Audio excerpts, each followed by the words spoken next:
Καταλαβαίνω. Αν κατασκευάζουν αεροπλάνα πετάς, εσύ πετάς με μια ώρα. Είναι αυτό μαγεία, πώς το λένε, πώς...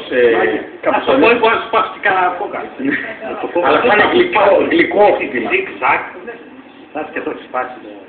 Θα είναι αιτία.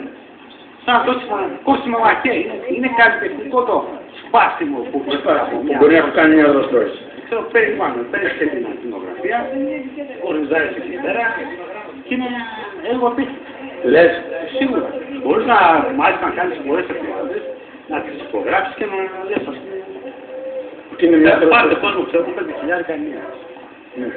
Φαντάσου τώρα να πέσεις αυτό το θεία αυτού και να έχεις υποχρεωμένος να αποζημιώσεις ένα τέτοιο του εκεί. Κάτε, να το τραβήξουμε λίγο να δει ο κόσμος περί τίνος πρόκειται. Προχώρα.